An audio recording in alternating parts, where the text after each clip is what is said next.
Hello, Dr. Maria Chong from UPN, Faculty of Educational. Okay, can you please tell us about your product? Okay, thank you. My product is actually a psychological self-assess tool to identify the aggressiveness or aggression tendencies among children.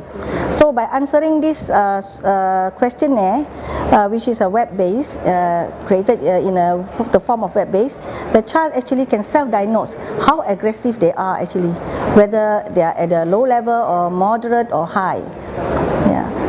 Okay, why do you create this product? What was the idea behind this product? Okay, actually as psychologists we realize that nowadays we have a lot of violence, among young people, even children. So we cannot just let this go on. We have to do something about it. As psychologists and also educationists, we need to overcome this kind of behavioral problem among children, because if aggression among children, if they are not treated, it can lead to maybe more violence when they become adolescent and adult, can even lead to criminal acts. So I think this is a very serious issues in our society nowadays. And it creates a lot of discipline problem in schools. So with that in mind, we came out with this idea to take the first step, that is to identify those who are potential aggressors. And before we conduct any treatment or we give counseling, we actually need to identify them first. And our tool actually will identify 5 types of aggression, like verbal, physical, indirect, anger, and hostility. So by identifying them, you can actually give the right treatment or the intervention to that aspect of aggression in the child. Yeah. You were saying that even a child itself can actually access to the website and diagnose on his own based on the question that they are going to answer given from the website. Yes. Right? So what are the target age of this child actually? Or for them to actually go inside? Yeah. What is the target age? Okay, actually this software or this tool, we simplify the language. Any child who can actually read and understand the items, they are actually can do this test. Okay. So let's say actually it begins with 8 years old.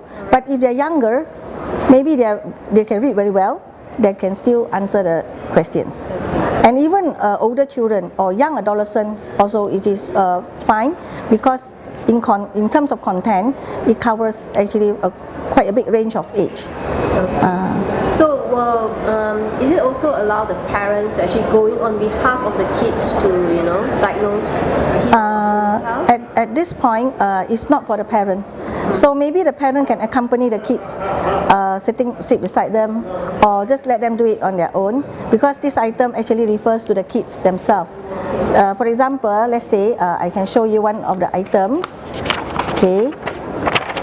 Now, one item says, for example, saya rasa saya tidak mendapat layanan yang adil. That means I haven't been treated fairly. So this saya actually refers to the child. So it's not for the parent to answer. Okay. In fact, it is better if the parent do not interfere and let the children answer truly from their heart. Okay, without disturbance. Yes, without disturbance. Unless they can't understand the language or their problem in understanding it, then maybe they need guidance or assistance. Right. So where do you think that this software will be in the future? I mean, the market value of this software? To me, this software has a huge market because it can go to the public. Yes. Actually, we intended to publish it in maybe in the web where you pay certain amount of fees, and then you can actually can you can use it online. All right. Other than that, I think the ministry can actually utilize this to help them to overcome the problem in schools. Yes. Which means that a school can use it, counselors, teachers, parents, Other researchers, psychologists, I think it covers a very wide range. Yeah. Okay. All right. So thank you very much for the description on your product. You're We hope welcome. for the best. Okay. And thank you again. All right. Yeah, most welcome. Okay. Thank you.